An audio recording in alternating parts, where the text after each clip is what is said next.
ನಮಸ್ಕಾರ ವೀಕ್ಷಕರೇ, public times Kannada news ಚಾನೆಲ್ಗೆ ಸ್ವಾಗತ. ನಾನು ನಿಮ್ಮ ರೂಪೇಶ್ ಕೆಂಸಾಗ್ರ. ಬಾಚೇನಹಟ್ಟಿ ಗ್ರಾಮದಲ್ಲಿ ಕರ್ನಾಟಕ ಪಬ್ಲಿಕ್ ಶಾಲೆಗೆ ಚಾಲನೆ. ಮಾಗಡಿ ತಾಲೂಕಿನ ಬಾಚೇನಹಟ್ಟಿ ಗ್ರಾಮದಲ್ಲಿ ಕರ್ನಾಟಕ ಪಬ್ಲಿಕ್ ಶಾಲೆಗೆ ಅದ್ದೂರಿಯಾಗಿ ಚಾಲನೆ ನೀಡಲಾಯಿತು.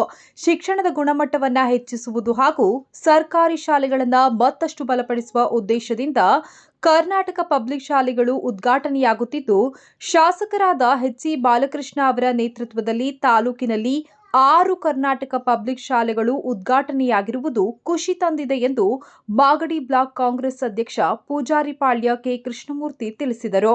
ಶಾಲೆಯ ಅಭಿವೃದ್ಧಿಗೆ ಸಾರ್ವಜನಿಕರ ಸಹಕಾರ ಅಗತ್ಯವಾಗಿದ್ದು, ವಿದ್ಯಾರ್ಥಿಗಳಿಗೆ ಗುಣಮಟ್ಟದ ಶಿಕ್ಷಣ ಒದಗಿಸಲು ಎಲ್ಲರೂ ಕೈಜೋಡಿಸಬೇಕು ಎಂದು ಧನಂಜಯ ನಾಯ್ಕ್ ತಿಳಿಸಿದರು. ಕಾರ್ಯಕ್ರಮದಲ್ಲಿ ಮಾಗಡಿ ಬ್ಲಾಕ್ ಕಾಂಗ್ರೆಸ್ ಅಧ್ಯಕ್ಷ ಪೂಜಾರಿಪಾಳ್ಯ ಕೆ. ಕೃಷ್ಣಮೂರ್ತಿ, ಕ್ಷೇತ್ರ ಶಿಕ್ಷಣಾಧಿಕಾರಿ ರಾಜೇಗೌಡ, ಧನಂಜಯ ನಾಯ್ಕ್, ಮುಖ್ಯ ಶಿಕ್ಷಕರಾದ ಜಿಬಿ ಮೃತ್ಯುಂಜಯ ಸೇರಿದಂತೆ ಎಸ್ಡಿಎಂಸಿ ಅಧ್ಯಕ್ಷೆ ಅನಸೂಯ, ಸದಸ್ಯರಾದ Narayan G, Puttalakshmamma, Asha R, Vijayalakshmi, CM, Gangahonnamma, Pushpaveni, Gayatri, Chandrashekar, Raju G ಹಾಗೂ ನಾಗರತ್ನ ಉಪಸ್ಥಿತರಿದ್ದರು. ನಮ್ಮ ಬಾಲಣ್ಣವರ ಕನಸು ಏನಿವತ್ತು ಮಾಗಡಿ ತಾಲೂಕಿನಲ್ಲಿ ಅತಿ ಹೆಚ್ಚಿನದಾಗಿ ಶಿಕ್ಷಣಕ್ಕೆ ಒಂದು ಆದ್ಯತೆಯನ್ನು ಕೊಡಬೇಕು ಅಂತೇಳಿ ಈಗಾಗಲೇ ಹಲವಾರು ಕಡೆ KPS ಶಾಲೆಯನ್ನು ಉದ್ಘಾಟನೆ ಮಾಡಿದರೆ ಅದು ಯಶಸ್ವಿಯಾಗಿ ಕಾರ್ಯಾಚರಣೆ ಮಾಡ್ತಾಯಿದೆ. ಇವತ್ತು ಸಂಕಿಘಟ್ಟ ಆಗ್ಬೋದು, ತಿಮ್ಸಂದ್ರ ಆಗ್ಬೋದು, ಕುದೂರು ಆಗ್ಬೋದು, ಮತ್ತು ಚಕ್ರಬಾವಿಲಿಂದ ಸ್ಟಾರ್ಟ್ ಮಾಡಿಲ್ಲ, ಚಕ್ರಬಾವಿ ಆಗ್ಬೋದು. ಇದೊಂದು ಈಗ ಬಾಚೇನಹಟ್ಟಿ ಪಂಚಾಯತಿನೇ ಕ್ಲಸ್ಟರ್ ಇದೆ. ಇಲ್ಲಿ 17 ಸ್ಕೂಲ್ಗಳು ಬರ್ತವೆ. ಇಲ್ಲೊಂದು ಮಾಡಬೇಕು ಅಂತೇಳಿ. ಅಂದರೆ ಈ ಉದ್ದೇಶ ಏನು ಅಂತ ಹೇಳಿದ್ರೆ ನಿಮಗೆಲ್ಲ ಗೊತ್ತಿರಬೇಕು. ಶಿಕ್ಷಣ ಮಟ್ಟದ ಎಲ್ಲ ಒಂದು ಕಡೆ ಸರ್ಕಾರಿ ಶಾಲೆಯಲ್ಲಿ ಶಿಕ್ಷಣ ಮಟ್ಟ ಎಲ್ಲೋ ಒಂದು ಸ್ವಲ್ಪ ಕುಸಿತ ಆಗ್ತಾಯಿದೆ. ಟೀಚರ್ಸ್ಗಳು ಇರೋದಿಲ್ಲ. ಒಬ್ಬೊಬ್ಬ ಸ್ಕೂಲ್ನಲ್ಲಿ ಒಬ್ಬೊಬ್ಬರೇ ಮಾಸ್ಟರ್ಗಳು ಇರ್ತಾರೆ. ಸರಿಯಾದ ಎಲ್ಲ ಒಬ್ಬ ಮಾಸ್ಟರ್ ಏನಾಗುತ್ತೆ ಅಂದರೆ ಎಲ್ಲ ವಿಷಯಗಳನ್ನ ಸಬ್ಜೆಕ್ಟ್ಗಳ ವೈಸನ್ನು ತಿಳಿಸೋಕ್ಕಾಗೋದಿಲ್ಲ. ಹಾಗಾಗಿ ಎಲ್ಲ ಒಂದು ಕಡೆ ಸಮೂಹ ಶಿಕ್ಷಣ ಅಂದರೆ ಎಲ್ಲ ಒಂದು ಕಡೆ ಮರ್ಜ್ ಮಾಡ್ಕೊಂಡು ಅಲ್ಲಿರುವಂಥ ಟೀಚರ್ಸ್ಗಳನ್ನೆಲ್ಲ ಒಂದೇ ಕಡೆ ತಗೊಂಡು ಸಬ್ಜೆಕ್ಟ್ ವೈಸು ಶಿಕ್ಷಣ ಕೊಡುವಂಥದ್ದು. ಏನಿವತ್ತು ನಮಗೆ ಕಾಂಪಿಟೇಷನ್ ಸರ್ಕಾರಿ ಶಾಲೆಗಳಿಗೆ ಕಾಂಪಿಟೇಷನ್ ಇರುವಂಥದ್ದು ಪ್ರೈವೇಟ್ ಸ್ಕೂಲ್ಗಳು, ಕಾನ್ವೆಂಟ್ಗಳಂತ ಸ್ಥಾಪನೆ ಆಗಿದೆ. ಪ್ರೈವೇಟ್ ಸ್ಕೂಲು ಪೈಪೋಟಿ ನಡೀತಾ ಇರೋದ್ರಿಂದ ಅದಕ್ಕೆ ತಕ್ಕನಾಗೆ ಪೈಪೋಟಿ ಕೊಟ್ಟು ನಾವು ಒಳ್ಳೆಯ ಶಿಕ್ಷಣವನ್ನು ಕೊಡಬೇಕು, ಗುಣಮಟ್ಟದ ಶಿಕ್ಷಣವನ್ನು ಕೊಡಬೇಕು ನಿಟ್ಟಿನಲ್ಲಿ ಇವತ್ತು ಸರ್ಕಾರ ಒಂದು ಚಿಂತನೆ ಇಟ್ಕೊಂಡು ಬಾಲಣ್ಣವರು ಈ ಭಾಗದಲ್ಲಿ ಮಾಡಬೇಕು ಅಂತೇಳಿ ಈ ಭಾಗದಲ್ಲಿ ಸುಮಾರು 17 ಶಾಲೆಗಳು ಈ ಭಾಗದಲ್ಲಿದೆ. ಅಲ್ಲಿ ಒಟ್ಟು ನಮಗೆ 17 ಶಾಲೆಯಿಂದ ಮಕ್ಕಳುಗಳು ಸುಮಾರು 166 ಮಕ್ಕಳುಗಳಿದ್ದಾರೆ. ಹಾಗಾಗಿ ಇದೊಂದು ಬಾಚೇನಹಟ್ಟಿನಲ್ಲಿ ಈಗ ನೋಡಿ ಈ ಬಿಲ್ಡಿಂಗ್, ಈ ಹೈಸ್ಕೂಲ್ ಬಿಲ್ಡಿಂಗ್ನಲ್ಲಿ 5th to 10th ಇಲ್ಲಿಂದ ತನಕ 5ನೇ ಕ್ಲಾಸಿಂದ 10ನೇ ಕ್ಲಾಸ್ ತನಕ ಈ ಒಂದು ಇದರಲ್ಲಿ, ಯಾಕೆಂದರೆ ನಾವು ಹೊಸ್ದಾಗೆ ನಾವು ಬಿಲ್ಡಿಂಗ್ ಹೊಸ್ದಾಗಿ ಪ್ರಪೋಸಲ್ ಮಾಡ್ಕೊಂಡು ಬಿಲ್ಡಿಂಗ್ ಕಟ್ಟೋತಕ್ಕ ಈ ವರ್ಷದಿಂದ ಪ್ರಾರಂಭ ಆಗ್ತಾಯಿದೆ. ಈ ವರ್ಷ ಏನಾಗ್ತದೆ ಅಂತ ಹೇಳಿದ್ರೆ 6ನೇ ಕ್ಲಾಸಿಂದ 10ನೇ ಕ್ಲಾಸ್ ತಕ್ಕನೂ ಈ ಒಂದು ಬಿಲ್ಡಿಂಗ್ನಲ್ಲಿ ಅಂದರೆ ಇದು ಮಾಡುವಂಥದ್ದು.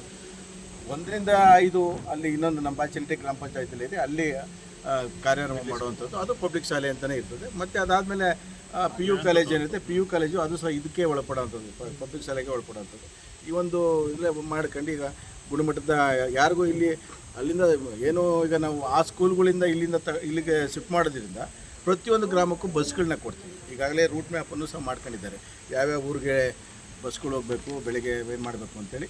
ಅಲ್ಲಿ ಏನು ಅಡುಗೆ ಸಂಬಂಧವನ್ನು ದಿನನಿತ್ಯ ಮಕ್ಕಳಿಗೆ ಊಟ ಮಾಡ್ಕೊಂಡು ಇದು ಮಾಡ್ತಾಯಿದ್ರು, ಅವರ ಜವಾಬ್ದಾರಿಯಲ್ಲಿ ಮಕ್ಕಳನ್ನ ಕರ್ಕೊಂಬರುವಂಥದ್ದು. ಆ ನಿಟ್ಟಿನಲ್ಲಿ ಇಲ್ಲಿಗೆ ಶಿಫ್ಟ್ ಮಾಡೋದ್ರಿಂದ ಏನು ಬಾಚೇನಹಟ್ಟಿ ಕ್ಲಸ್ಟರ್ ಸಂಬಂಧಪಟ್ಟಂತೆ ಅಲ್ಲಿಯ ಸ್ಕೂಲ್ ಮಕ್ಕಳುಗಳನ್ನ ಇಲ್ಲಿಗೆ ಶಿಫ್ಟ್ ಮಾಡೋದ್ರಿಂದ ಅಲ್ಲೂ ಯಾರೂ ಉದ್ಯೋಗ ಕಳ್ಕೊಳ್ಳೋ ಅವಶ್ಯಕತೆ ಇರೋದಿಲ್ಲ. ಯಾಕೆಂದರೆ ಅಲ್ಲಿ ಕೆಲಸ ಮಾಡ್ತಾರಲ್ಲ ಇಲ್ಲಿಗೆ ಬರ್ತಾರೆ, ಅವ್ರಿಗೂ ಬಸ್ನ ಅವಶ್ಯಕತೆ ಇರುತ್ತೆ, ಬಸ್ಸಿನ ಸೌಲಭ್ಯನೂ ಸಿಗುತ್ತೆ. ಆ ನಿಟ್ಟಿನಲ್ಲಿ ಒಂದು ಗುಣಮಟ್ಟದ ಸ್ಕೂಲ್ನ ಮಾಡಬೇಕು ಅಂತೇಳಿ ಬಾಲಣ್ಣವರು ಇವತ್ತೇನೋ ಒಂದು ಮಾಡಿದ್ದಾರೆ. ಹಾಗಾಗಿ ಇವತ್ತು ನಮ್ಮ ಬಾಚೇನಹಟ್ಟಿ ಗ್ರಾಮದ ಎಲ್ಲ ಮುಖಂಡರುಗಳನ್ನ ಕರೆಸಿ ಈ ವರ್ಷ ಪ್ರಾರಂಭ ಮಾಡೋಣ, ಬಾಲಣ್ಣವರ ಅಧ್ಯಕ್ಷತೆಯಲ್ಲಿ ಇದೊಂದು ಕಾರ್ಯಾರಂಭ ಆಗಬೇಕು ಅಂತೇಳಿ ಇವತ್ತು. ಯಾಕೆಂದರೆ ಸುಮಾರು ಜನಕ್ಕೆ ಗೊತ್ತಿಲ್ಲ ಇದು. ಯಾಕೆಂದರೆ ಇದರಲ್ಲಿ ಏನಾಗಿದೆ ಅಂತ ಹೇಳಿದ್ರೆ ಮರಳುಗುಂಡ್ಲ ಮತ್ತು ಕಲ್ಲೂರು ಎರಡೇನಾಗಿದೆ ಅಂತ ಹೇಳಿದ್ರೆ ಅಲ್ಲಿ ಸ್ವಲ್ಪ ಮಕ್ಕಳು ಜಾಸ್ತಿ ಇರೋದ್ರಿಂದ ಅದು ನೋಡೋಣ. ಮುಂದಿನ ವರ್ಷ ಬಸ್ಸಿನ ಸೌಲಭ್ಯ ಆಗಬೇಕಲ್ಲ ಅವ್ರಿಗೆ, ಮುಂದಿನ ವರ್ಷ ಮಾಡ್ಕೊಳ್ಳೋಂಥದ್ದು. ಸದ್ಯಕ್ಕೆ 2 ಗ್ರಾಮಗಳನ್ನ ಬಿಟ್ಟು ಬಾಚೇನಹಟ್ಟಿ ಕ್ಲಸ್ಟರಲ್ಲಿ ಎಷ್ಟು 17 ಗ್ರಾಮದಲ್ಲಿ 15 ಸ್ಕೂಲ್ಗಳನ್ನ ಎಲ್ಲ ಒಂದೇ ಸಮೂಹ ಶಿಕ್ಷಣವನ್ನು ಕೊಡಬೇಕು, ಒಟ್ಟಿಗೆ ಒಂದು ಶಿಕ್ಷಣವನ್ನು ಕೊಡಬೇಕು ಅಂತೇಳಿ. ಅಂದರೆ ಇದು ಕನ್ನಡ ಮತ್ತು ಆಂಗ್ಲ ಮಾಧ್ಯಮ ಎರಡೂ ಇರುತ್ತೆ. ಒಂದು ಉತ್ತಮವಾದ ಶಿಕ್ಷಣ, ಎಲ್ಲ ಸೌಲಭ್ಯಗಳು ಸ್ಪೋರ್ಟ್ಸಿಂದ ಹಿಡಿದು ಎಲ್ಲ ಸೌಲಭ್ಯಗಳು ಸಿಗುವಂಥ ಸಂಗೀತ ಪ್ರತಿಯೊಂದಿವೆ. ಈಗ ನಾವು ಓದಬೇಕಾದ್ರೆಲ್ಲ ಏನಾಗ್ತಿತ್ತು ಅಂದರೆ ಎಲ್ಲ ಪ್ರತಿಯೊಬ್ಬರು ಒಂದೊಂದು ಸಬ್ಜೆಕ್ಟ್ ವೈಸ್ ಎಲ್ಲಗಳಿತ್ತು. ಈಗೆಲ್ಲ ವಿದ್ಯಾರ್ಥಿಗಳು ಕಡಿಮೆ ಆಗಲಾಗಿ ಎಲ್ಲ ಪೈಪೋಟಿ ಆಗಲಿ ಎಲ್ಲ ಕಾನ್ವೆಂಟ್ಗೆ ಹೋಗಲಾಗಿ ಎಲ್ಲೋ ಒಂದು ಕಡೆ ಶಿಕ್ಷಣ ಮಟ್ಟದ ಕುಸಿತ ಆಗ್ತಾ ಇದೆ ಅಂತ ನಿಟ್ಟಿನಲ್ಲಿ ಸರ್ಕಾರ ಒಂದು ಚಿಂತನೆಯನ್ನು ಇಟ್ಕೊಂಡು ಒಂದು ಕೆಲಸನ ಮಾಡ್ತಾಯಿದೆ. ತುಂಬ ಧನ್ಯವಾದಗಳು. ಯಾಕೆಂದರೆ ಸರ್ಕಾರ ಇಂಥ ಕೆಲಸ ಮಾಡ್ತಾಯಿದ್ದಿಲ್ಲ, ಧನ್ಯವಾದಗಳು. ಅದನ್ನು ನಮ್ಮ ಬಾಲಣ್ಣವರು ಒಂದು ಜವಾಬ್ದಾರಿ ತೆಗೆದುಕೊಂಡು ಈ ಭಾಗದಲ್ಲಿ, ಯಾಕೆಂದರೆ ಹಿಂದುಳಿದ ಪ್ರದೇಶ ಬಾಚನಹಟ್ಟಿ ಪಂಚಾಯಿತಿ ಸ್ವಲ್ಪ ಎಲ್ಲೋ ಒಂದು ಕಡೆ ಹಿಂದುಳಿದ ಪ್ರದೇಶ ಆಗಿರೋದ್ರಿಂದ ಈ ಒಂದು ಶಿಕ್ಷಣ ಮಟ್ಟವನ್ನು ಹೆಚ್ಚಿಗೆ ಮಾಡಬೇಕು ಅಂತೇಳಿ ಈ ಒಂದು ಭಾಗವನ್ನು ಗುರುತಿಸಿದ್ದಾರೆ. ಹಾಗಾಗಿ ಗೊತ್ತೆಲ್ಲ ನಮ್ಮ ಮುಖಂಡರುಗಳೆಲ್ಲ ಸೇರ್ಕೊಂಡು ಇದೊಂದು ವಿಷಯವನ್ನು ತಿಳಿಸ್ತಾರೆ. ಸರ್, ಈಗ ಆಲ್ರೆಡಿ 7 ಇದು ಮಾಡಬೇಕು, ತಾಲೂಕಿನಲ್ಲಿ 7 ಮಾಡಬೇಕು ಅಂತ ಇದ್ದೀವಿ. ಈಗ ಆಲ್ರೆಡಿ ಕುದೂರು ಯಶಸ್ವಿಯಾಗಿ, ಕುದೂರು ನೋಡಬೇಕು ನೀವು ಯಾವ ಮಟ್ಟದಲ್ಲಿ ಬಿಲ್ಡಿಂಗ್ ಇದೆ, ಯಾವ ಮಟ್ಟದಲ್ಲಿ ಗುಣಮಟ್ಟದಲ್ಲಿ ಆಗಿದೆ ಅಂದರೆ 1800 ಮಕ್ಕಳು ಅಲ್ಲಿ ವಿದ್ಯಾಭ್ಯಾಸ ಮಾಡ್ತಾ ಇದ್ದಾರೆ. ನೀವು ಅರ್ಥ ಮಾಡ್ಕೋಬೇಕಾಗುತ್ತೆ. ಯಾವುದೇ ಪ್ರೈವೇಟ್ ಸ್ಕೂಲ್ಗಳಿಗಿಂತ ಅತಿ ಹೆಚ್ಚಿನ ರೀತಿಯಲ್ಲಿ ಅದು ಬಿಲ್ಡಿಂಗು ಹಂಗೆ ಇದೆ, ಎಲ್ಲ ಸೌಲಭ್ಯಗಳು ಹಂಗೆ ಇದೆ ಅಲ್ಲಿ. ಮತ್ತು ಚಿಪ್ಸಂದ್ರಲ್ಲಿ ನಡೀತಾ ಇದೆ, ಸಂಕೀಗಢದಲ್ಲಿ ನಡೀತಾ ಇದೆ, ಉತ್ತಮವಾಗಿ ನಡೀತಾ ಇದೆ. ಈಗಾಗಲೇ ಅದು 2-3 ವರ್ಷ ಆಯಿತು ಸ್ಟಾರ್ಟ್ ಆಗಿ, ಅದು ನಡೀತಾ ಇದೆ. ಮತ್ತು ಇನ್ನೊಂದು ಚಕ್ರಬೈಲ್ ಒಂದು ಮಾಡಬೇಕು ಅಂತ ಇದ್ದೀವಿ. ಚಕ್ರಬೈಲ್ ಒಂದು ಸ್ಟಾರ್ಟ್ ಆಗಬೇಕು. ಇದು ಈಗ ಈ ವರ್ಷದಿಂದ ಪ್ರಾರಂಭ ಆಗುತ್ತೆ. ಮತ್ತು ಜಾಲಮಂಗಲದಲ್ಲಿ ತುಂಬ ಚೆನ್ನಾಗಿ ನಡೀತಾ ಇದೆ. ಮಧು ಬಂಗಾರಪ್ಪನವರು, ನಮ್ಮ ಎಜುಕೇಷನ್ ಮಿನಿಸ್ಟರ್ ಮಧು ಬಂಗಾರಪ್ಪನ ಮಾಜಿ ಮಂತ್ರಿ, ಅವರೇ ಬಂದು ಮಾಡಿದಂಥದ್ದು ತುಂಬ ಚೆನ್ನಾಗಿದೆ. ಅದು ನಡೀತಾ ಇದೆ. ಕಾಸ್ಟು ಇನ್ನೂ ಎಸ್ಟಿಮೇಟ್ ಮಾಡಬೇಕು, ಅದೆಲ್ಲ ಈಗ ಸದ್ಯಕ್ಕೆ ಇದೇ ಹೊರಾಂಗಣದಲ್ಲಿ 3 ಕಡೆ ಮಾಡ್ಕೊಳ್ತಾ ಇದ್ದೀವಲ್ಲ, ಇಲ್ಲಿ 6 to 10 ಈ ಬೀದರ್ಲಿ ಇಲ್ಲೊಂದು ಬಿಲ್ಡಿಂಗ್ ಕಟ್ಕೋಬೇಕಾಗುತ್ತೆ. ಸದ್ಯಕ್ಕೆ ಮೇಲ್ಗಡೆ ಇರೋ ಬಿಲ್ಡಿಂಗಲ್ಲೇ ಸಾಕಾಗುತ್ತೆ. ಅದೊಂದು ಬಿಲ್ಡಿಂಗ್ ಡೆಮಾಲಿಷ್ ಮಾಡಿ ಅಲ್ಲೊಂದು ಕಟ್ಟಲಾಗುತ್ತೆ. ಚೆನ್ನಾಗಿದೆ, ವಾತಾವರಣ ಚೆನ್ನಾಗಿದೆ. ಆಮೇಲೆ ಇನ್ನೊಂದೇನೆಂದರೆ ವಿಶೇಷವಾದ ಏನಂತ ಹೇಳಿದ್ರೆ, ಈ ನಾವೆಲ್ಲರೂ ಒಂದು ಕಡೆ ಒಂದು ಮನೇಲಿ ಅನ್ನ ತಿಂತೀವಿ ಅಂತ ಹೇಳೋದಕ್ಕೆ ನಿಯತ್ತು ತೋರಿಸ್ಬೇಕು ಅಂತಂತಾರೆ. ಹಾಗಾಗಿ ಈ ಭಾಗದ ವಿದ್ಯಾರ್ಥಿಗಳಿಗೆ ನಿಜವಾಗ್ಲೂ ಯಾರಿಗೂ ಬರೋದಿಲ್ಲ ಅದು. ಈ ಭಾಗದ ಈ ಸ್ಕೂಲ್ನಲ್ಲಿ ಓದಂಥ ವಿದ್ಯಾರ್ಥಿಗಳು, ಹಳೆ ವಿದ್ಯಾರ್ಥಿಗಳು ಏನಾಗಿದೆ ಅಂದರೆ ಒಂದು ಒಂದು ಸಮೂಹವನ್ನು ಮಾಡ್ಕೊಂಡು, ಸಂಘವನ್ನು ಮಾಡ್ಕೊಂಡು ಇವತ್ತು ನೋಡಿ ಇಷ್ಟು ಮಟ್ಟಕ್ಕೆ ಎಲ್ಲ ಸುಣ್ಣ ಬಣ್ಣವನ್ನು ಮಾಡಿದ್ದಾರೆ. ಯಾರೂ ಬರೋದಿಲ್ಲ, ಯಾರಿಗೂ ಮನಸ್ಸು ಬರೋದಿಲ್ಲ. ಓದಂಥ ಸಲಹೆಗೆ ನಾವೇನಾದ್ರು ಮಾಡಬೇಕು ಅಂತೇಳಿ ಅವರು ಎಲ್ಲ ದುಡ್ಡನ್ನು ಕಲೆಕ್ಟ್ ಮಾಡಿ ಸ್ವಂತ ದುಡ್ಡಿನಲ್ಲಿ ಅವ್ರು ನೋಡಿ ಇಷ್ಟೆಲ್ಲ ಸುಣ್ಣ ಬಣ್ಣವನ್ನು ಮಾಡಿ, ಶೃಂಗಾರವನ್ನು ಮಾಡಿ ಸ್ಕೂಲ್ನ ಅಭಿವೃದ್ಧಿ ಮಾಡಿಸಿದ್ರೆ ನಿಜವಾಗ್ಲೂ ಅವ್ರಿಗೆ ಧನ್ಯವಾದಗಳು. ಯಾಕೆಂದರೆ ಎಲ್ಲ ಒಂದು ಕಡೆ ನಾವು ಕಲಿತಂಥ ಶಾಲೆ, ನಾವು ನಮಗೆ ಎಲ್ಲೋ ಗುರುಗಳು ಅವತ್ತಲ್ಲಿ ವಿದ್ಯಾಭ್ಯಾಸವನ್ನು ಕಲಿಸ್ಕೊಟ್ಟಿದ್ರು. ನಮ್ಮೆಲ್ಲ ಒಂದು ಉನ್ನತ ಮಟ್ಟಕ್ಕೆ ಬಂದಿದ್ವಿ. ಆ ಋಣ ತಿಳಿಸ್ಬೇಕಲ್ಲಪ್ಪ, ಸ್ಕೂಲ್ ಋಣ ತಿಳಿಸ್ಬೇಕಲ್ಲಪ್ಪ ಅಂತ ಬಂದು ಮಾಡ್ತಾ ಇದ್ದಾರಲ್ಲ, ನಿಜವಾಗ್ಲೂ ಅವ್ರಿಗೆ ಚಿರುಣಿ ಆಗಿರ್ತೀವಿ. ಒಳ್ಳೆ ಕೆಲಸಗಳು ಮಾಡ್ತಾಯಿದ್ದಾರೆ. ಮುಂದಿನ ದಿನಗಳಲ್ಲೂ ಸಣ್ಣ ಪುಟ್ಟ ಸಹಾಯಗಳು ಮಾಡಿ ನಿಮ್ಮೂರು ಬಾಚನಹಟ್ಟಿ ಗ್ರಾಮದಲ್ಲಿ ಒಂದು KPS ಆಗ್ತಾಯಿದೆ. ನೀವೆಲ್ಲರೂ ಸಹ ಸಹಕರಿಸಬೇಕು ಅಂತ ಅವರೆಲ್ಲರೂ ಕೇಳ್ಕೊಳ್ಳಿ. ಪೋಷಕರ ರೆಸ್ಪಾನ್ಸ್ ಹೇಗಿದೆ? ಚೆನ್ನಾಗಿದೆ ಸರ್. ಎಲ್ಲ ಪೋಷಕರು ಒಪ್ಪಿಗೆ ಮೇಲೇ ಇವತ್ತು ಈ ಕಡೆ ಶಿಫ್ಟ್ ಮಾಡ್ತಾ ಇರೋದು. ಎಲ್ಲ SDMC ಅವರಾಗ್ಬೋದು, ಟೀಚರ್ಸ್ಗಳಾಗ್ಬೋದು, ಪೋಷಕರಾಗ್ಬೋದು, ಎಲ್ಲರೂ ಸಹ ಪುಸ್ತಕದಿಂದ, ಯಾಕೆಂದರೆ KPS ಅಂತ ಹೇಳಿದ್ರೆ ಗುಣಮಟ್ಟ ಶಿಕ್ಷಣ ಸಿಗುತ್ತಲ್ಲ ಸರ್, ಆ ನಿಟ್ಟಿನಲ್ಲಿ ಅವರಿಗೆಲ್ಲ ಉತ್ತಮವಾದ ಎಲ್ಲ ವಿದ್ಯಾಭ್ಯಾಸ ಜೊತೆ ಎಲ್ಲ ಬೇರೆಗಳ ಸಿಗೋದ್ರಿಂದ ಎಲ್ಲರೂ ಸಹ ಹುಮ್ಮಸ್ಸಿಂದ ಒಪ್ಕೊಂಡಿದ್ದಾರೆ. ಈಗ KPS ಶಾಲೆ ಅಂತಿರಲ್ಲ, ಈಗ ಪ್ರೈಮರಿ, ಹೈಸ್ಕೂಲು, PU ಅವರು ಒಂದೇ ಸೂರಿನಲ್ಲಿ ಬರ್ತಾವೆ ಸರ್? ಹೌದು, ಒಂದೇ KPS ಅಂತ ಹೇಳಿದ್ರೆ ಒಂದೇ ಸೂರಿನಲ್ಲಿ ಬರುತ್ತೆ. ಸದ್ಯಕ್ಕೆ ನಾವೆಲ್ಲ ಒಂದೇ ಸೂರಿನಲ್ಲಿ ಮಾಡ್ತಾ ಇದೀವಿ. ಬೇರೆ ಕಡೆ ಇಲ್ಲೇನಾಗಿದೆ ಅಂತ ಹೇಳಿದ್ರೆ ಜಾಗ ಸುಮ್ಮನೆ ಬಿಲ್ಡಿಂಗ್ ಆಗದೆ ಇರೋದ್ರಿಂದ ಇದನ್ನ ನಾವು 3 ಭಾಗ ಮಾಡ್ಕೊಂಡಿದ್ದೀವಿ. ಎಲ್ಲ ಪಕ್ಕದಲ್ಲೇ ಇರುವಂಥದ್ದು. ಇದು ಬಿಲ್ಡಿಂಗ್ ಪಕ್ಕದಲ್ಲಿ ಕಾಲೇಜ್ ಇದೆ, ಅದ್ರ ಪಕ್ಕದಲ್ಲಿ ಇನ್ನೊಂದು ಪ್ರೈಮರಿ ಸ್ಕೂಲ್ ಇದೆ. 1 to 5 ಅಲ್ಲಾಗುತ್ತೆ. ಇಲ್ಲಿ 6 to 10 ಆಗುತ್ತೆ. College 11 to 12 college. ನಮಸ್ಕಾರ. ಇವತ್ತು ನಮ್ಮ ಬಾಚಿನಹಟ್ಟಿ ಗುಡ್ಡುಗಾಡು ಪ್ರದೇಶ, ಇಲ್ಲಿ ಸಾಮಾನ್ಯವಾಗಿ ಎಲ್ಲ ಹುಡುಗರು ಇದನ್ನೇನೋ ಮನಸ್ಸಲ್ಲಿ ಬಾಲಣ್ಣವರು ಶಾಸಕರು KPS ಶಾಲೆಗೆ ಇಲ್ಲಿ ನಮ್ಮ ಆದ್ಯತೆ ಕೊಟ್ಟಿದ್ದರಿಂದ ನಮಗೆ ತುಂಬ ಸಂತೋಷ ಆಗ್ತದೆ. ಯಾಕಂದರೆ ಎಲ್ಲ ಕಡೆಯೂ ಸ್ಟ್ಯಾಂಡರ್ಡಾಗಿ ಈ ಒಂದು ಸ್ಕೂಲ್ ನಡೀತಾ ಇದರಿಂದ ನಮಗೆ ಬಂದಿರೋದು ನಮ್ಮ ಭಾಗ್ಯ ಅಂತ ಹೇಳ್ಬೋದು. ಅದನ್ನು ಯುಟಿಲೈಸ್ ಮಾಡ್ಕೊಳ್ಳೋಕ್ಕೆ ನಾವೆಲ್ಲ ಸಹಕಾರ ಕೊಡಬೇಕು, ನಾವೆಲ್ಲ ಸಹಕಾರ ಕೊಡ್ತೀವಿ. ಇದು ಸಕ್ಸಸ್ ಆಗುತ್ತೆ. ನಮಸ್ಕಾರ. ಈ ವರ್ಷದಲ್ಲಿ 2026-27ರಿಂದ ಬಾಚನಹಟ್ಟಿಯ ಪಂಚಾಯತಿ ವ್ಯಾಪ್ತಿಯಲ್ಲಿ ಕರ್ನಾಟಕ ಪಬ್ಲಿಕ್ ಸ್ಕೂಲು ಪ್ರಾರಂಭ ಆಗ್ತಾಯಿದೆ. ಈಗಾಗಲೇ ಎಲ್ಲ ತಯಾರಿ ನಡೆದಿದೆ. ಏನು ಕೋಆಪ್ ಮಾಡ್ತಾಯಿದ್ದೀವಿ, ಕೆಲವು ಶಾಲೆಗಳನ್ನು, ಸುಮಾರು 17 ಶಾಲೆಗಳು ಈ ಪಂಚಾಯತಿ ವ್ಯಾಪ್ತಿಯಲ್ಲಿದೆ. ಅದರಲ್ಲಿ ಈ ಬಾರಿಗೆ 13 ಶಾಲೆಗಳನ್ನು ನಾವು ಕೋಆಪ್ ಮಾಡ್ತಾಯಿದ್ದೀವಿ. ಕೋಆಪ್ ಮಾಡೋದ್ರಿಂದ ಒಂದೇ ಸೂರಿನಡಿ LKGಯಿಂದ PU ಪದವಿ ಪೂರ್ವ ತರಗತಿಯವರೆಗೆ ಒಂದೇ ಸೂರಿನಡಿ ತರಗತಿಗಳು ನಡೆಯೋಕ್ಕೆ ಸಾಧ್ಯ ಆಗುತ್ತೆ.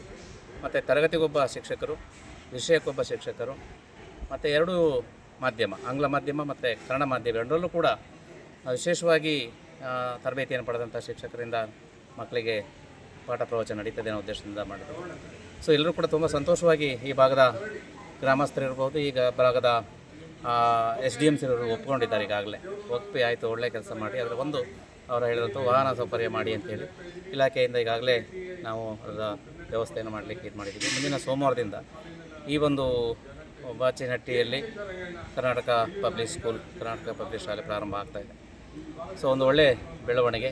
ಉದ್ದೇಶ ಭಾರಿ ಸ್ಪಷ್ಟವಾಗಿದೆ ಏನಂತ ಹೇಳಿದರೆ, ನಮ್ಮಲ್ಲಿ ಒಳ್ಳೆಯ ಶಿಕ್ಷಣ ದೊರೆಯಬೇಕು ಮತ್ತು ಸಾಮಾನ್ಯ ಜನರು ಕರ್ನಾಟಕ ಪಬ್ಲಿಕ್ ಶಾಲೆ ಅಂತ ಹೆಚ್ಚೆಚ್ಚು ಒಲವನ್ನು ತೋರಿಸ್ತಾ ಇದ್ದಾರೆ. ಯಾರು ಆರ್ಥಿಕವಾಗಿ ಕಷ್ಟದಲ್ಲಿದ್ದಾರೆ ಅವರಿಗೆ ಪ್ರೈವೇಟಲ್ಲಿ ಖಾಸಗಿಯಲ್ಲಿ ಹೋಗಿ ಅಷ್ಟೊಂದು ದುಡ್ಡು ಕೊಟ್ಟು ಓದೋ ಸಾಧ್ಯ ಆಗದೇ ಇದ್ದಂಥವ್ರು, ನಮಗೆ ಕೂಡ ಮಕ್ಕಳು ಇಂಗ್ಲೀಷಲ್ಲಿ ಓದಬೇಕು, LKG ಬೇಕು, ಇಂಗ್ಲೀಷ್ ಮಾಧ್ಯಮ ಬೇಕು ಅಂತ ಹೇಳೋ ಸಂದರ್ಭದಲ್ಲಿ ಅವರೆಲ್ಲರೂ ಕೂಡ ಇದೊಂದು ಆಶಾಕಿರಣ. ಸೊ ಆ ದೃಷ್ಟಿಯಲ್ಲಿ ಒಂದು ಸರ್ಕಾರದ ಚಿಂತನೆ ಚೆನ್ನಾಗಿದೆ. ಈಗಾಗಲೇ ಇಲ್ಲಿನ ವ್ಯವಸ್ಥೆಯನ್ನು ನೋಡಿದರೆ ಇನ್ನೂ ಕೂಡ ವ್ಯವಸ್ಥೆ ಸರಿ. ಈಗಾಗಲೇ PRD ಇಂಜಿನಿಯರ್ ಬಂದಿದ್ದಾರೆ, PRD ಇಂಜಿನಿಯರ್ನ ಕಳಿಸ್ಕೊಟ್ಟಿದ್ದಾರೆ. ಆ ದೃಷ್ಟಿಯಲ್ಲಿ ಅವರೆಲ್ಲ ಸರ್ವೆ ಮಾಡಿ ಏನೆಲ್ಲ ಅಗತ್ಯ ಬೇಕು, ಚಿಕ್ಕಪುಟ್ಟ ಸೌಲಭ್ಯಗಳು ಎಲ್ಲದನ್ನು ಕೂಡ ಅಚ್ಚುಕಟ್ಟಾಗಿ ಮಾಡ್ತಾರೆ.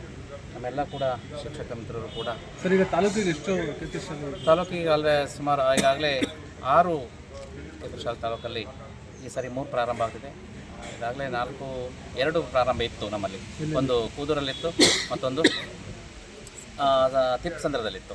ಆದರೆ ತಿಪ್ಸಂದ್ರದಲ್ಲಿ ಏನಾಗಿತ್ತು ಮತ್ತು ಕೂದೂರಲ್ಲಿ ಪೂರ್ಣ ಪ್ರಮಾಣದಲ್ಲಿ ಆ ಪಂಚಾಯತಿ ವ್ಯಾಪ್ತಿಯ ಶಾಲೆಗಳು ಒಂದು ಕಡೆ ಬಂದಿರಲಿಲ್ಲ. ಆದರೆ ಈ ವರ್ಷದ ವಿಶೇಷ ಅಂದರೆ ಆ ಪಂಚಾಯತಿ ವ್ಯಾಪ್ತಿಯ ಪ್ರತಿಯೊಂದು ಶಾಲೆ, ಯಾವೊಂದು ಶಾಲೆಯೂ ಇಲ್ಲದೇ ಎಲ್ಲ ಶಾಲೆಯ ಮಕ್ಕಳು ಕೂಡ ಅಲ್ಲಿ ಬರ್ತಿದ್ದಾರೆ. ತಿಪ್ಸಂದ್ರದಾಗಲೇ ಈಗಾಗಲೇ ಖಾಸಗಿಯವರು ಒಂದು ಒಳ್ಳೆ ಬಸ್ಸನ್ನು ವಾಹನ ವ್ಯವಸ್ಥೆ ಮಾಡಿದ್ದಾರೆ. ಸೊ 45 ಸೀಟ್ ವಾಹನ ವ್ಯವಸ್ಥೆಯನ್ನು ಮಾಡಿದ್ದಾರೆ. ಅದು ಮಕ್ಕಳನ್ನು ಕರೆತರುವಂಥ ವ್ಯವಸ್ಥೆ ಆಗ್ತಾಯಿದೆ. ಒಂದೇ ಇನ್ನು ಕೂದೂರಲ್ಲಿ ಹಾಗಾಗ್ತಾಯಿದೆ ಖಾಸಗಿದು. ತಿಪ್ಸಂದ್ರಕ್ಕೆ ನಾವು ಇಲಾಖೆಯಿಂದ 2 ವಾಹನವನ್ನು ಬಿಟ್ಟಿದ್ದೀವಿ. ಹಾಗೆ ಸಂಕಿಗಟ್ಟು ಕೂಡ 2 ವಾಹನ ಬಿಟ್ಟಿದ್ದೀವಿ. ಆ ಇಲಾಖೆಯಿಂದ ಬಿಟ್ಟಿದ್ದೀವಿ. ಆ ಪಂಚಾಯತಿ ವ್ಯಾಪ್ತಿಯ ಅಷ್ಟು ಮಕ್ಕಳು ಕೂಡ ಅಲ್ಲಿಗೆ ಬಂದು ಅಲ್ಲಿ ಕಲಿತಾ ಇದ್ದಾರೆ. ಸರ್, ಈಗ 35 ಲಕ್ಷ ರೂಪಾಯಿ COಗೆ ಕೊಡ್ತಿದ್ದಾರೆ. ಈಗ ಅಮೌಂಟ್ ಯಾವುದು ಸರ್? ಅನುದಾನ ಅಥವಾ ಲಿಂಕ್ ಡಾಕ್ಯುಮೆಂಟು ಎಷ್ಟಿದೆ? ಲಿಂಕ್ ಡಾಕ್ಯುಮೆಂಟಲ್ಲಿ ಈಗ ನಮ್ಮಲ್ಲಿ ಆ್ಯಕ್ಚುಲಿ ಅಷ್ಟು ಸಾಕಾಗಲ್ಲ. ವಾಹನದಲ್ಲಿ ಓಡಿಸೋದಕ್ಕೆ ನಮ್ಮಲ್ಲಿ 33,000 ಇದೆ. ಅದರಲ್ಲಿ ನಮ್ಮ ಕಚೇರಿಯ ವಾಹನ ಸೇರಬೇಕು, 33 ಲಕ್ಷ ಇದೆ ನಮ್ಮಲ್ಲಿ. ಸೊ ಅದರಲ್ಲಿ ನಮ್ಮ ಕಚೇರಿ ವಾಹನಕ್ಕೂ ಅದೇ ಆಗಬೇಕು. ನಮಗೆ ಗೌರ್ಮೆಂಟ್ ವೆಹಿಕಲ್ ಇಲ್ಲ ಕಾರಣಕ್ಕಾಗಿ ನಾವು ಅದನ್ನು ಹೈರ್ ಮಾಡ್ಕೊಳ್ತೀವಿ. ಇನ್ನು ಬೇರೆ ಕೂಡ ಹೈರ್ ಇಲ್ಲಿ ಮಾಡ್ಕೋಬೇಕಾಗುತ್ತೆ. ಸೊ ನಾವು ಯೋಚನೆ ಮಾಡ್ತಾಯಿದ್ದೀವಿ 4 ಶಾಲೆಗಳಿಗೂ ಕೂಡ ಅದರಲ್ಲಿ ಹೇಗೆ ಬರೆಸಬೇಕು ಅಂತೇಳಿ. ಈ ಸಾರಿಯಲ್ಲಿ ಒಂದು ಸರಿ 2 ಶಾಲೆಗಳಿತ್ತು, 4 ಶಾಲೆಗಳಿಗೆ ಯಾವ ರೀತಿಯ ವ್ಯವಸ್ಥೆ ಮಾಡಬೇಕು ಅಂತೇಳಿ. ಇನ್ನು ಹೆಚ್ಚಿನ ಅನುದಾನ ಬೇಕಾದರೆ ಜಿಲ್ಲಾ ಪಂಚಾಯತಿಗೆ ಬರ್ಕೊಡ್ತೀವಿ. ದಾನಿಗಳ ಸಹಕಾರ ಏನಂತಂದರೆ, ಈಗ ಕೂದೂರಲ್ಲಿ ಬಸ್ಸನ್ನು ಕೊಟ್ಟಿದ್ದಾರೆ. ಆದರೆ ಮೇಂಟೆನೆನ್ಸಿಗೆ ಸರ್ಕಾರದಿಂದ ಯಾವುದು ಆ ಸಂಸ್ಥೆಯವರು ಕೊಟ್ಟಿಲ್ಲ. ಮೇಂಟೆನೆನ್ಸ್ ಶಾಲೆರೇ ಮಾಡಬೇಕು. ಅಲ್ಲಿ ದಾನಿಗಳು ಡ್ರೈವರ್ ಸಂಬಳವನ್ನು ದಾನಿಗಳು ಕೊಡ್ತಾಯಿದ್ದಾರೆ ಮತ್ತು ಇಂಧನದ ವೆಚ್ಚವನ್ನು ಕೂಡ ದಾನಿಗಳೇ ಮಾಡ್ತಾಯಿದ್ದಾರೆ. ಅದೊಂದು ಒಳ್ಳೆಯ ಬೆಳವಣಿಗೆ. ಬಟ್ ಇಂಥ KP ಶಾಲೆಗಳಿಗೆ ದಾನಿಗಳು ಹೆಚ್ಚೆಚ್ಚು ಮುಂದೆ ಅಂತ ಬರ್ತಿದ್ದಾರೆ. ಸೊ ಏನಪ್ಪ ಅಂದರೆ, ನಾವು ಸರಿಯಾದ ರೀತಿಯಲ್ಲಿ ಅದನ್ನು ಎಕ್ಸಿಕ್ಯೂಟ್ ಮಾಡಿದರೆ ಖಂಡಿತ ದಾನಿಗಳಿಂದ ಸಹಕಾರ ಪಡ್ತೇವೆ. ಇಲ್ಲಿ ಇಂಗ್ಲೀಷ್ ಮೀಡಿಯಂಗೆ ಟೀಚರ್ಸ್ ಈಗಾಗಲೇ ನಮಗೆ MTIP ಅಂತ ತರಬೇತಿಯನ್ನು ಕೊಟ್ಟಿದ್ದೀವಿ. ನಮ್ಮಲ್ಲಿರುವಂಥ ಶಿಕ್ಷಕರು ಹೇಗೆ ಅಂತಂದರೆ, ಎರಡನ್ನೂ ಕೂಡ ಬೋಧನೆ ಮಾಡುವಂಥ ಸಾಮರ್ಥ್ಯ ಖಂಡಿತವಾಗ್ಲೂ ಇದೆ. ಯಾಕಂದರೆ ಎಲ್ಲ ಟ್ರೈನ್ಡ್ ಆಗಿರೋಂಥವ್ರು ಮತ್ತು ಮೆರಿಟಲ್ಲಿ ಸೆಲೆಕ್ಟ್ ಆಗಿ ಟೀಚರ್ ಆಗಿರೋಂಥವ್ರು. ಸೊ ತರಬೇತಿಯನ್ನು ಕೊಟ್ಟಿದ್ದೆ ಆದರೆ ಖಂಡಿತ ಈಗಾಗಲೇ MTIP ತರಬೇತಿ ಅಂತ ಕೊಟ್ಟಿದ್ದೀವಿ. ಇಲ್ಲಿ ಹೈಸ್ಕೂಲಿಗೆ ಬಂದಾಗ ಸಮಸ್ಯೆ ಇಲ್ಲ, ಕಾಲೇಜಲ್ಲಿ ಸಮಸ್ಯೆ ಇಲ್ಲ. ಅದು 2 ಇದಕ್ಕೆ ಮಾಡುವಂಥ ಸಾಮರ್ಥ್ಯ ಈಗಾಗಲೇ ಇದೆ ಅವರಿಗೆ. ಪ್ರಾರಂಭದಿಂದಲೇ ಅವರಿಗೆ ಆ ಸಾಮರ್ಥ್ಯವನ್ನು ನಾವು ಟ್ರೈನಿಂಗ್ ಕೊಟ್ಟಿರ್ತೀವಿ. ಪ್ರಾಥಮಿಕ ಹಂತಕ್ಕೆ ಬಂದಾಗ ನಮಗೆ ಅವರಿಗೆ ಪ್ರತ್ಯೇಕವಾದಂಥ ಕೋರ್ಸನ್ನು ಟ್ರೈನಿಂಗ್ ಕೊಟ್ಟಿದ್ದೀವಿ. ಡಯಟ್ ಮೂಲಕ ಟ್ರೈನಿಂಗ್ ಕೊಟ್ಟಿದ್ದೀವಿ. DS ಸೆಟರ್ ಪ್ಯಾಕೇಜ್ ಮಾಡಿದ್ದಾರೆ ಟ್ರೈನಿಂಗು. ಸೊ ಅದನ್ನು ಬೋಧನೆ ಮಾಡೋಕ್ಕೆ ಯಾವುದೇ ರೀತಿ ತೊಂದರೆ ಇಲ್ಲ. ನಮ್ಮ ಶಿಕ್ಷಕರು ಸಮರ್ಥರಿದ್ದಾರೆ. ಸರ್, ಈಗ ಬೇರೆ ತಾಲೂಕುಗಳಿಂದ ಕಾರ್ಯನಿರ್ವಹಿಸಿದ್ದಾರೆ, ಬೇರೆ ತಾಲೂಕು ಕಾರ್ಯನಿರ್ವಹಿಸಿ ಇಲ್ಲಿನ ತಾಲೂಕಿನ ಶೈಕ್ಷಣಿಕವಾಗಿ ಯಾವ ರೀತಿ ಇದೆ? ಶೈಕ್ಷಣಿಕ ಬೇರೆ ತಾಲೂಕಿಗೆ ಪರಿಸ್ಥಿತಿಯಲ್ಲಿ ಜನರ ಆಸಕ್ತಿ ತುಂಬ ಚೆನ್ನಾಗಿದೆ. ಒಳ್ಳೆಯ ವಿಚಾರವನ್ನು ಪ್ರಸ್ತಾವ ಮಾಡಿದ ತಕ್ಷಣದಲ್ಲೇ ಬಿಟ್ಟು ಎಲ್ಲ ವಿಚಾರವನ್ನು ಹೊರತುಪಡಿಸಿ ಸ್ಪಂದಿಸ್ತಾರೆ. ಅದು ನನಗೆ ಭಾರಿ ಖುಷಿ ಅನಿಸ್ತು. ಇಷ್ಟೊಂದು 2 ತಿಂಗಳಲ್ಲಿ ಇಷ್ಟೆಲ್ಲ ಒಂದು 5-6 ವ್ಯವಸ್ಥೆಯನ್ನು, 5-6 KP ಶಾಲೆಗಳನ್ನು ಒಂದು ಸರಿ ರೂಪಕ್ಕೆ ತರೋ ಸಂಬಂಧ ಏನಪ್ಪ ಅಂದರೆ, ಇದು ಸಾರ್ವಜನಿಕರು ಪೋಷಕರಿಗೆ ಹಿಂದಿನ ಥರ ನಮ್ಮೂರಲ್ಲೇ ಶಾಲೆ ಬೇಕು ಅನ್ನೋದಕ್ಕಿಂತ ಹೆಚ್ಚಾಗಿ ನನ್ನ ಮಕ್ಕಳು ಚೆನ್ನಾಗಿ ಓದಬೇಕು ಅನ್ನೋ ಭಾವನೆ ಬಂದುಬಿಟ್ಟಿದೆ. ನನ್ನೂರಲ್ಲಿ ಶಾಲೆ ಬೇಕು, ನನ್ನಲ್ಲಿ ಓದೋಣ ಅವರಿಗೆ ಈ ಕಾನ್ಸೆಪ್ಟ್ ಇಲ್ಲ. ಈಗ ನನ್ನ ಮಕ್ಕಳಿಗೆ ಏನು ಅಂದರೆ, ತರಗತಿ ವಿಷಯಕ್ಕೊಬ್ಬರು ಶಿಕ್ಷಕರು ಬೇಕು, ಇಂಗ್ಲೀಷ್ ಮೀಡಿಯಮ್ ಬೇಕು, LKG ಇರಬೇಕು, ಮತ್ತು ನಮ್ಮ ಮಕ್ಕಳು ಓಡಾಡೋದಕ್ಕೆ ವಾಹನ ಬೇಕು. ಇಷ್ಟನ್ನು ಕೊಟ್ಟರೆ ಅವ್ರು ನಮ್ಮ ಜೊತೆಗಿರ್ತಾರೆ. ತುಂಬ ಒಳ್ಳೆಯ ಸ್ಪಂದನೆ ಇದೆ ಈ ತಾಲೂಕಲ್ಲಿ. ಎಲ್ಲದೂ ಕೂಡ ಸಾರ್ವಜನಿಕರದ್ದು ಮತ್ತು ತುಂಬ ಒಳ್ಳೆಯ ಸ್ಪಂದನೆ ಇದೆ. ಹಾಗಾಗಿ ಈಗಾಗಲೇ ಮಾನ್ಯ ಶಾಸಕರು ನಿರ್ದೇಶನ ಕೊಟ್ಟಿದ್ದಾರೆ. 6 KPSಗಳು ತುಂಬ ಅಚ್ಚುಕಟ್ಟಾಗಿ ನಡಿಬೇಕು ಅನ್ನುವಂಥ ನಿರ್ದೇಶನ ಕೊಟ್ಟಿದ್ದಾರೆ. ಪ್ರಕಾರ ಸೋಲೂರು ಸೇರಿ 6 ಇದೆ. ಚೆನ್ನಾಗಿ ನಡೀತಾ ಇದೆ. आली ही सगळे उद्देशानं ನಮ್ಮ ಬ್ಲ್ಯಾಕ್ ಕಾಂಗ್ರೆಸ್ ಅಧ್ಯಕ್ಷರಾದ ಕೃಷ್ಣಮೂರ್ತಣ್ಣವರು ಹಾಗೂ ನಮ್ಮ ಧನಂಜಯ ನಾಯಕ್ ಅವರು ಸವಿಸ್ತರವಾಗಿ ಹೇಳಿದ್ದಾರೆ. ಅದು ಏನಕ್ಕಾಗಿ ನಾವು ಎಲ್ಲ ಲೀಡರ್ಗಳು ಸೇರಿದ್ದೀವಿ ಅಂದರೆ ನಮ್ಮ ಬಾಲಣ್ಣವ್ರಿಗೊಂದು MLA ಅವ್ರಿಗೆ ಈ ಒಂದೇ ಒಟ್ಟಿನಲ್ಲಿ ಎಲ್ಲ ಮಕ್ಕಳು ಸೇರಿ ವಿದ್ಯಾಭ್ಯಾಸ ಕಲಿಬೇಕು ಅಂತ KPSC ಶಾಲೆ ಮಾಡಿಕೊಟ್ಟಿದ್ದಾರಲ್ಲ ಅವ್ರಿಗೊಂದು ಧನ್ಯವಾದ ಹೇಳಬೇಕು ಅಂತ ನಮ್ಮೆಲ್ಲ ಮುಖಂಡರುಗಳು ಸೇರಿದ್ದೀವಿ. ಹಾಗೆಯೇ ಒಂದೇ ಕಡೆ ಎಲ್ಲ ಮಕ್ಕಳುಗಳು ಸೇರೋದ್ರಿಂದ ಅವರ ಫ್ರೆಂಡ್ಶಿಪ್ಪು ಬೆಳೀತದೆ. ಆಮೇಲೆ ಇಲ್ಲಿ ಜಾತಿ ಭೇದ ಅನ್ನೋದು ಮರೀತದೆ. ಆಮೇಲೆ ಈ 1ನೇ class teacher, high school teacher, college teacher ಅನ್ನೋದು ಮನೋಭಾವ ಹೋಗ್ತದೆ. ಎಲ್ಲ ಮಾಸ್ಟರ್ಗಳು ಟೀಚರು ಅನ್ನೋದು ಮಕ್ಕಳಲ್ಲಿ ಮನೋಭಾವ ಬರ್ತದೆ. ಹಾಗೂ ಇಂಗ್ಲೀಷು, ಕನ್ನಡ ಎಲ್ಲ ಸಬ್ಜೆಕ್ಟು ಒಂದೇ ಥರವಿರೋದ್ರಿಂದ ಕಲಿಕೆಗೆ ತುಂಬ ಈಸಿ ಆಗ್ತದೆ. ಮಕ್ಕಳು ಎಲ್ಲ ಕೂತ್ಕೊಂಡಾಗ ಒಬ್ಬ ಇಂಗ್ಲೀಷ್ನಲ್ಲಿ ಮಾತಾಡ್ತಾರೆ, ಒಬ್ಬ ಕನ್ನಡದಲ್ಲಿ ಮಾತಾಡ್ತಾರೆ, ಎಲ್ಲದಕ್ಕೂ ಒಂದು ಅನುಕೂಲ ಆಗ್ತದೆ.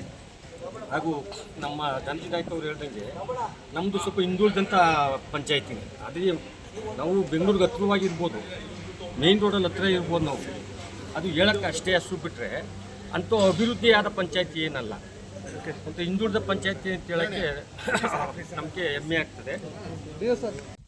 ನಿರಂತರ ಸುದ್ದಿ ಸಮಾಚಾರಕ್ಕಾಗಿ ವೀಕ್ಷಿಸಿ ನಿಮ್ಮ public times Kannada news channel ಅನ್ನ. ವಂದನೆಗಳು.